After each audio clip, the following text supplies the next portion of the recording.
सभी विद्यार्थियों का एसवी स्कूल के इस ऑनलाइन प्लेटफॉर्म पे स्वागत है। और कक्षा 12 के विद्यार्थी हम लगातार विषय भूगोल के बारे में चर्चा कर रहे हैं। हर रोज आपको एक वीडियो मिल रहा है और तीसरे अध्याय तक हम पहुंच चुके हैं और उस अध्याय का नाम है विश्व की जनसंख्या, वितरण, घनत्व और वृद्धि। तो कल हमने पढ़े थे कैसे प्रभावित करता है जलवायु को ये विश्व की जनसंख्या, अलग अलग कारक प्रभावित करते हैं, कौन कौन से भागों में व्यक्त करते हैं। आज हम इसकी बात करते हैं जनसंख्या के वितरण को प्रभावित करने वाले कारक। ठीक है, एक डायग्राम बनाया हुआ है, ये आप पढ़ लेना। इस जनसंख्या वितरण करने वाले कारक जैसे विश्वव्यापी कारक, प्रादेशिक कारक, सांस्कृतिक कारक, सामयिक कारक, ये सारे पढ़ लेना। मैं मेन पॉइंट पे चलता हूं। जनसंख्या वितरण को प्रभावित करने वाले कारक जैसे दे रखे हैं। अब आते हैं जनसंख्या महासमूह।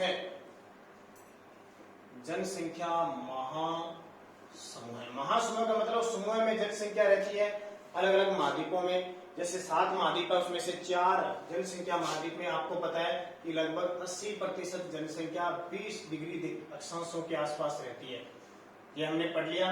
और 50% जनसंख्या के अनुकूल है स्थान रहने का।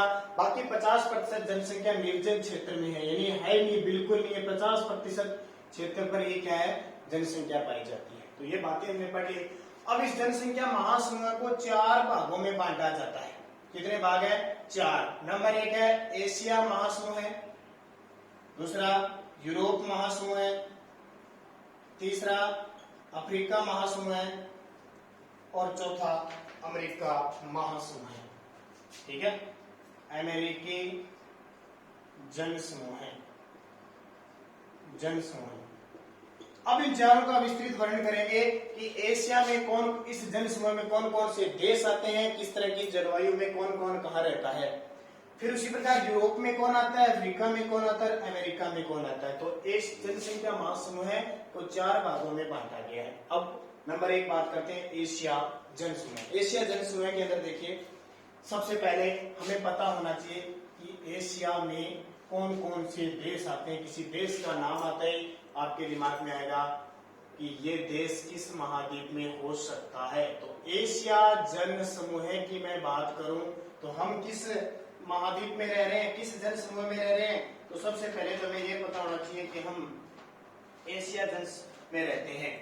अब इस एशिया जन समूह का विस्तार कहां से कहां तक है, तो पाकिस्तान से लेकर, एशिया में इधर से पाकिस्तान से लेकर भारत, इधर म्यांमार, म्यांमार नाम सुना ना, हमारा देश पड़ोसी है, म्यांमार, थाईलैंड, इंडोनेशिया,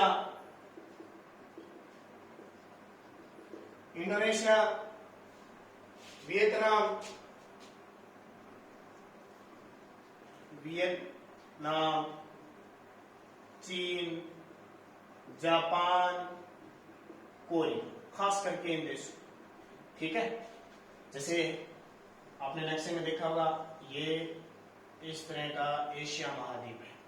तो इधर कुछ रूस का भाग आ जाता है, हालांकि इसको यूरोप में माना जाता है।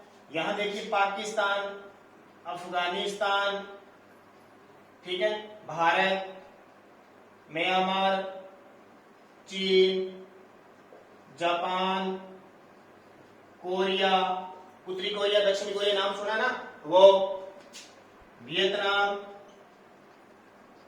इंडोनेशिया,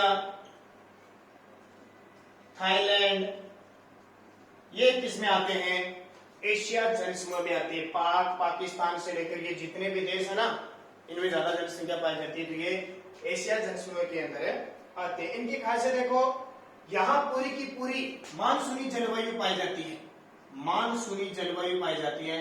तो जाहिर सी बात है, जहां मानसूनी जलवायु पाई जाएगी, मौसम के अनुसार जलवायु होगी, वहां जनसंख्या निवास करेगी। जैसे अब आज वर्तमान में वर्षा ऋतु चल रही है ना, कई क्षेत्रों में खूब मानसून आया हुआ है, खूब बारिश हो रही है, तो ये मानसूनी जलवायु का प्रभाव है। अब देखो, अध्ययन की दृष्टि से इस एशिया जनसमूह को 3 भागों में बांटा जाता है। साथ साथ में किताब पढ़ते रहना भी, क्योंकि मैं मेन चीजें बताऊंगा आपको। 3 भागों में बांटा इसको। अब 3 कौन कौन से, अब एशिया के 3 टुकड़े हो जाएंगे दिशा के अनुसार। तो एक पूर्वी एशिया। अब पूर्वी एशिया का नाम आते ही आपके दिमाग में क्या होगा, आप शायद नक्शा लेके आ गए। पूर्वी एशिया का मतलब ये पूर्व में, ठीक है। मैंने नक्शे में दर्शा रखे हैं आपको, जापान, कोरिया और चीन, ठीक है, क्योंकि चीन बड़ा है, यहाँ पे इतना बड़ा है। पूर्व की बात करते ही ये देश आगे तीन, तो मैं लिख दूंगा पूर्वी एशिया में कौन कौन से, चीन, जापान और कोरिया, तीन देश आगे। एक इसका भाग कौन सा बांटा है, तो एक इस भाग को बांटा है दक्षिणी पूर्वी एशिया, दक्षिणी पूर्वी एशिया। अब दक्षिणी पूर्वी एशिया की बात करें ना, तो ये नीचे वाले सारे देश आ जाएंगे, थाईलैंड, म्यांमार, इंडोनेशिया, जितने भी है सारे के सारे देश आ जाएंगे। तो मैं लिख देता हूं यहाँ पे थाईलैंड, क्योंकि मेन देशों की बात कर रहे हैं। पूरे विश्व में 200 से 250 देश हैं, उनकी बात नहीं करती। टॉप के 50 देशों की हमेशा चर्चा होती है। टॉप के 50 देशों की जनसंख्या देखी जाती है, जलवायु देखी जाती है, अक्षांश देखा जाता है, तो ये सारे टॉप के हैं। Thailand, Indonesia, Thailand, Indonesia, Philippines, Vietnam, ये आपका म्यांमार हो गया, फिलीपींस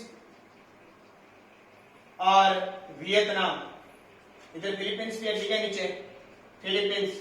तो ये सारे देश कौन से आ गए, अब ये उत्तर हो गया, ये दक्षिण हो गया, ये पूर्व हो गया, ये पश्चिम हो गया, तो बीच वाला कौन सा हो गया, दक्षिण पूर्व हो गया ना। एक भाग इसका और बांट लिया, उसका नाम है दक्षिणी एशिया। अब दक्षिण एशिया आ गया, तो हम बात कर लेंगे दक्षिण एशिया में भारत, पाकिस्तान, भारत, पाकिस्तान, बांग्लादेश, नेपाल, भूटान, श्रीलंका, ठीक है। भारत, पाकिस्तान, बांग्लादेश, श्रीलंका, ये सारे के सारे देश किस में आ जाएंगे, दक्षिण एशिया में। अब आपके दिमाग में रहेगा ना ये नक्शा, ये सारे दक्षिण के अंदर है, ध्यान रखिए, थोड़े ऊपर है, यहां तक फैले हुए ये देश, तो ये दक्षिण के अंदर आ गए। तो एशिया जनसमूह पाक, भारत, म्यांमार, पाक यानी पाकिस्तान की बात कर रहा हूं मैं, म्यांमार, थाईलैंड, इंडोनेशिया, वियतनाम, चीन, जापान, कोरिया, समूह से। अब अध्ययन की दृष्टि से थोड़ी सुविधा हो जाए तो तीन भागों में बांट दिया। पूर्वी एशिया, पूर्वी एशिया का नाम आता है अगर आपके नक्शे में याद है ना, तो चीन, जापान, कोरिया पूर्व में आ गए। नक्शा लेके बैठना, मैं आपको बता देता हूँ, ये चीजें अगर आपको सही रूप से ज्ञात कर ली। दक्षिणी पूर्वी एशिया, ये दक्षिणी पूर्वी एशिया का भाग है, थाईलैंड, इंडोनेशिया, म्यांमार, फिलीपींस और वियतनाम, ये दक्षिण पूर्व के। एक बात काट दिया दक्षिण एशिया, अब ये दक्षिण का एशिया हो गया।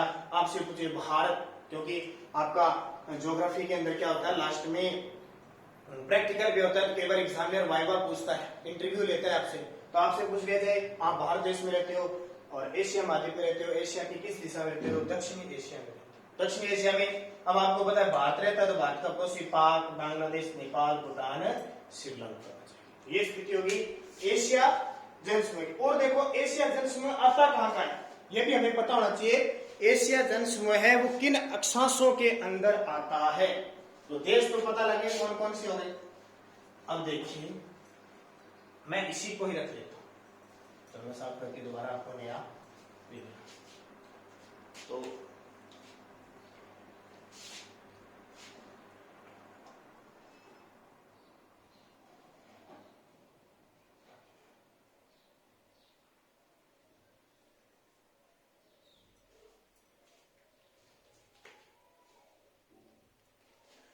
अब देखो ये देश, ये बात क्या कर रहा है आपकी किताब में, देखो एशियाई जनसमूह में होता है 10 से 40 डिग्री उत्तरी अक्षांशों के मध्य स्थित है, 10 डिग्री से 40 डिग्री अक्षांशों के मध्य स्थित है, ठीक है। वही 0 डिग्री, यहां 10 डिग्री और 40 डिग्री तक एशिया महाद्वीप है, ठीक है। ऐसे नीचे भी है, ऐसे यहां तक फैला हुआ है। अभी हमने देश बताए थे वो इस प्रकार देश। और क्या कह रहा है ये, यहाँ पर नदियों द्वारा उपजाऊ मिट्टी वाले अनेक मैदान है, एशिया जनसमूह में उपजाऊ मैदान है, ठीक है। उपजाऊ मैदान कैसे है, देखो भारत में गंगा, यमुना, कितनी बड़ी बड़ी नदियां, खूब सारा उपजाऊ मैदान है ना, उत्तर प्रदेश में, बिहार में, पश्चिम बंगाल में। चीन में ब्रह्मपुत्र नदी है, ब्रह्मपुत्र नदी चीन से निकल के आती है और हमारे भारत में प्रवेश करती है, तो ये जो इलाका है ना बहुत ही उपजाऊ मैदान है, खास करके हमारे भारत में विश्व का सबसे उपजाऊ मैदान है गंगा यमुना का। ठीक है, तो एशिया जनसमूह में आ गया। अब उपजाऊ मैदान है, गेहूं यहाँ होती है, गन्ना यहाँ होता है, चावल यहाँ होता है, हर प्रकार की फसल होती है। इसका मतलब यहाँ जनसंख्या ज्यादा रहेगी ना। जहाँ खूब सारी फसल होगी तो वहां जनसंख्या ऑटोमेटिक ज्यादा रहेगी। फिर देखिए, तो उत्तम कृषि होती है जापान को छोड़कर। ये जापान एक द्वीप है, जो भी मैंने बताया था ना, यहाँ पे जापान है, जो जापान एक द्वीप है, तो यहाँ पे नाम मात्र की कृषि होती है। बाकी देशों में खूब सारी कृषि होती है। कोई भी फसल देख लेना, सबसे ज्यादा फसल चीन में और दूसरे नंबर पर हमारा भारत आता है। सबसे ज्यादा कोई भी लगभग 80% फसलों के अंदर। तो कृषि प्रधान देश है, तो अर्थव्यवस्था भी है। उसके अलावा देखो, एशियाई जनसमूह में क्या जनसंख्या बढ़ रही है, जनसंख्या तीव्र गति से बढ़ रही है, तीव्र गति से। ठीक है, तीव्र गति से बढ़ रही है। और क्या है, 2% प्रति वर्ष से अधिक है, यानी इतनी बढ़ रही है कि प्रत्येक वर्ष 2% से भी अधिक बढ़ रही है। बहुत ज्यादा हो जाता है। ठीक है, प्रत्येक वर्ष, क्योंकि गणना कितनी होती है, 10 से 12 वर्ष बाद होती है। तो ये हम कह सकते हैं। और इसमें सबसे बड़े देश कौन से आ गया, एक तो चीन, सबसे बड़ी जनसंख्या, सबसे ज्यादा, और फिर आ गया भारत। तो विश्व के 2 बड़े जनसंख्या की दृष्टि से देश भी इस महाद्वीप में आ जाते हैं। किस जनसमूह में आ जाते हैं, एशियाई जनसमूह में आ जाते हैं। तो मैं प्रमुख रूप से मैंने बातें बताई आपको, ताकि आपको याद करनी है। 2 नंबर आता है यूरोपियन जनसमूह। यूरोपियन जनसमूह। अब यूरोपियन जनसमूह में देखो क्या है, यूरोपियन का मतलब यूरोप महाद्वीप। यूरोपियन जनसमूह की बात करें तो क्या आता है, देखो, एशिया के बाद दूसरा बड़ा जनसमूह। एशिया के बाद दूसरा बड़ा जनसमूह, एक तो ये हो गया। जाहिर सी बात है, एशिया तो बहुत बड़ा है, क्योंकि 2 बड़े देश यहाँ पे। एशिया के बाद दूसरा बड़ा जनसमूह है। और यहाँ पे रूस सहित 74 करोड़ जनसंख्या पाई जाती है। आंकड़े आप याद करना, किसको मिलाया गया, रूस को भी। रूस सहित 74 करोड़ यहाँ जनसंख्या है। और यानी 75% भाग यूरोपीय जनसमूह के रूप में निवास करता है। तो ये छोटी बात है। अब ये आता कहां पे है, हमने पढ़ा कि जो एशिया है वो 10 डिग्री से 40 डिग्री पे आता है, तो यूरोप 40 से 60 डिग्री के आसपास आता है। यूरोप के लोग लगभग गोरे होते हैं। क्यों, क्योंकि ये इस वातावरण में रहते हैं, गोरे होते हैं। हमारा रंग कैसा है, हम न तो गोरे हैं न काले हैं, गेरुए रंग के हैं। हम रहते हैं 10 से 40 डिग्री, और ये यूरोपीय रहते हैं 40 से 60 डिग्री के आसपास रहते हैं। ठीक है, और ये सबसे ज्यादा सघन कहाँ होते हैं, जैसे मैंने ये नक्शा बना दिया, यहाँ 0 डिग्री, यहाँ 10 डिग्री, यहाँ 40 डिग्री, यहाँ 60 डिग्री। ठीक है, सघन का मतलब ज्यादा ये घनत्व में कहाँ पाए जाते हैं, तो 45 से 55 डिग्री है ना, यहाँ ये सबसे ज्यादा सघन जनसंख्या है, सबसे ज्यादा सघन जनसंख्या। ठीक है, मैंने नक्शा एक बार बता दिया, ये आपको कटिबंध बता दिए कैसे होते हैं, तो ये बार बार बताने की आपको जरूरत नहीं है, क्योंकि अगर छोटी छोटी बातें लगातार बताते रहेंगे तो हम एक ही टॉपिक पे बैठे रहेंगे। ठीक है, तो अब क्या है कि जनसमूह पाया जाता है 40 से 60 डिग्री अक्षांश के मध्य। ये क्लियर हो गया।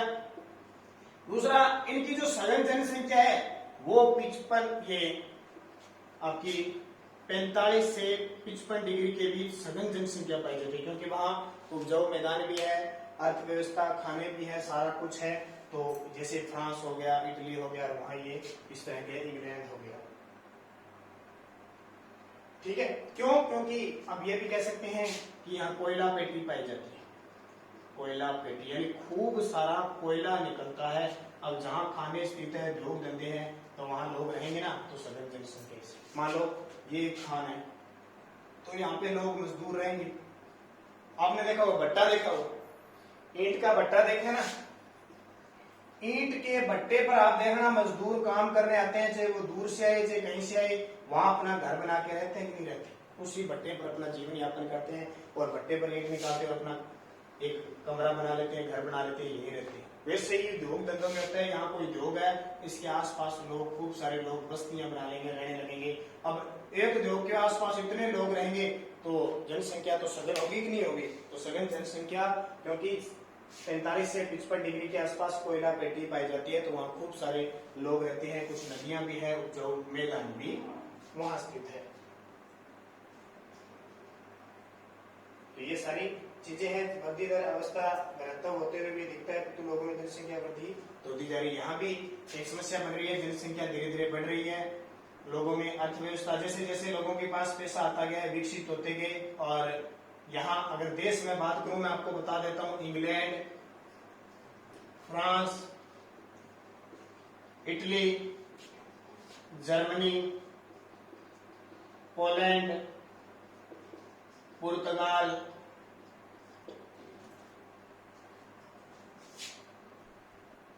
ठीक है, फिनलैंड, नॉर्वे, डेनमार्क, ये मेन क्या है यहाँ के देश है। ठीक है, तो ये हो गया यूरोपियन जनसमूह। तीसरा आता है अमेरिकी जनसमूह।